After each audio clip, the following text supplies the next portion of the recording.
Haleluya, jumpa lagi dengan saya, Pendeta Rio Panggabean, Oikumene Ministry Jakarta. Apa kabar saudara? Saya berharap saudara selalu berada dalam keadaan baik, sehat, penuh semangat, dan never give up.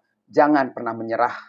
Bagian firman Tuhan hari ini akan saya bacakan untuk saudara mengenai hidup di dalam roh atau hidup di dalam daging. Biarlah ini menjadi perenungan singkat melalui pembacaan firman Tuhan kita.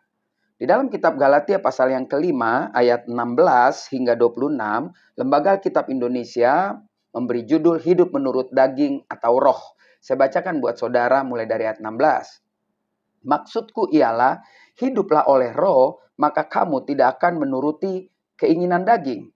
Sebab keinginan daging berlawanan dengan keinginan roh, dan keinginan roh berlawanan dengan keinginan daging. Karena keduanya bertentangan, sehingga kamu setiap kali tidak melakukan apa yang kamu kehendaki.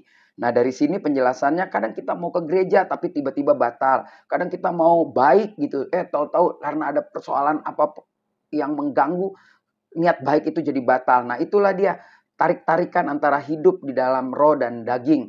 Sehingga saya berharap serahkanlah seluruh kehidupan kita, roh, jiwa, dan tubuh kita kepada Kristus, maka Roh Kudus pasti lebih mengendalikan hidup kita dibanding daging yang terus mau merusak hidup kita. Saya lanjutkan di ayat selanjutnya, ayat 18. Akan tetapi, jikalau kamu memberi dirimu dipimpin oleh roh, maka kamu tidak hidup di bawah hukum Taurat.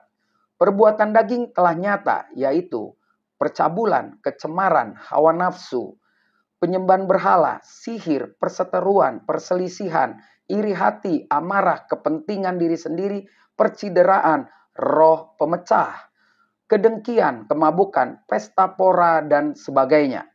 Terhadap semuanya itu kuperingatkan kamu seperti yang telah kubuat dahulu, bahwa barang siapa melakukan hal-hal yang demikian, ia tidak akan mendapat bagian dalam kerajaan Bapa di surga. Ayat 22, tetapi buah roh ialah kasih, sukacita, damai sejahtera, kesabaran, kemurahan, kebaikan, kesetiaan, kelemah lembutan, penguasaan diri. Tidak ada hukum yang menentang hal itu.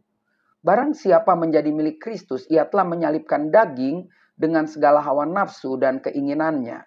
Jikalau kita hidup oleh roh, baiklah hidup kita juga dipimpin oleh roh. Dan janganlah kita gila hormat, janganlah kita saling menantang dan saling mendengki. Jadi jelas, saya tidak menjelaskan lagi lebih panjang dan lebar bahwa pada saat kita bertobat, menerima Kristus sebagai Tuhan dan Juru Selamat kita, biarkan Roh Kudus mengendalikan roh kita, jiwa kita, tubuh kita, agar dapat menghalau atau menghalangi niat si jahat, yaitu yang selalu mengganggu daging kita untuk mengalahkan keinginan-keinginan roh.